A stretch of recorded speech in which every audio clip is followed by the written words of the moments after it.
6 August. Another 3 days, and no news. The suspense is getting dreadful. If I only knew where to write to, or where to go to, I should feel easier. But no one has said a word of Jonathan since that last letter. I must only pray to God for patience. Lucy is more excitable than ever, but is otherwise well. Last night was very threatening, and the fishermen say that we are in for a storm. I must try to watch it, and learn the weather signs. Today is a grey day, and the sun as I write is hidden in thick clouds, high over Kettleness. Everything is grey, except the green grass, which seems like emerald amongst it. Grey, earthy rock. Grey clouds, tinged with a sunburst at the far edge, hang over the grey sea, into which the sand points stretch like grey fingers. The sea is tumbling in over the shallows, and the sandy flats with a roar, muffled in the sea mists drifting inland. The horizon is lost in a grey mist. All is vastness. The clouds are piled up like giant rocks, and there is a brawl over the sea that sounds like some presage of doom. Dark figures are on the beach here and there, sometimes half shrouded in the mist, and seem men like trees walking. The fishing boats are racing for home, and rise and dip in the ground swell as they sweep into the harbour, bending to the scuppers. Here comes old Mr. Swales. He's making straight for me, and I can see by the way he lifts his hat that he wants to talk. I have been quite touched by the change in the poor old man. When he sat down beside me, he said in a very gentle way, "I want to say something to you, miss." I could see he was not at ease, so I took his poor old wrinkled hand in mine, and asked him to speak fully. So he said, leaving his hand in mine, "I'm afraid, my dearie, that I must have shocked you by all the wicked things I've been saying about the dead and such like for weeks past.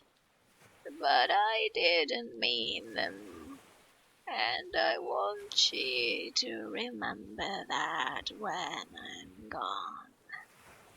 We old folks that be doubled, and with one foot above the crook hole, don't altogether like to think of it, and we don't want to feel scared of it, and that's why I've took to making light of it, so that I'd cheer up my own heart a bit.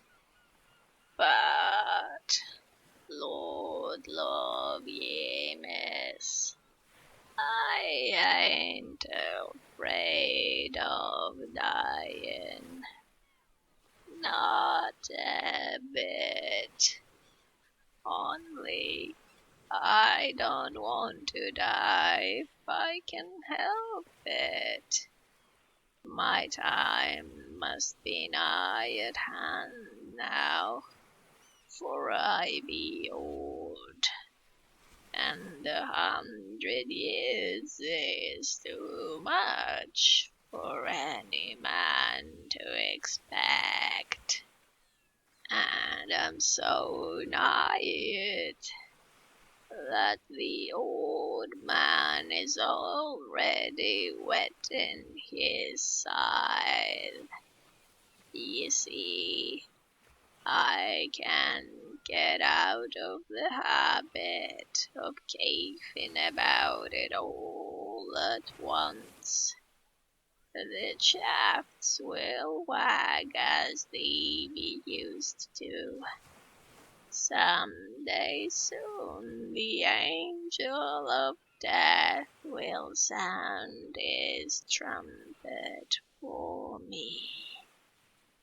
But don't ye duel and greet, my dearie. for he saw that I was crying. If he should come this very night, I'd not refuse to answer his call.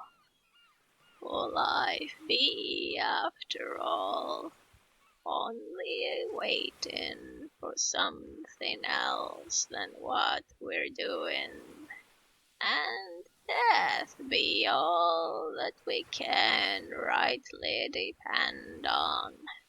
But I'm content, for it's coming to me, my dearie, and coming quick. It may be coming while we be looking and wondering. Maybe it's in that wind out over the sea that's bringing with it loss and wreck and sore distress and sad hearts. Look, look, he cried suddenly. There is something in that wind, and in the host beyond that sounds and looks and tastes and smells like death. It's in the air. I feel it coming. Lord, make me answer cheerful when my call comes. He held up his arms devoutly, and raised his hat. His mouth moved as though he were praying.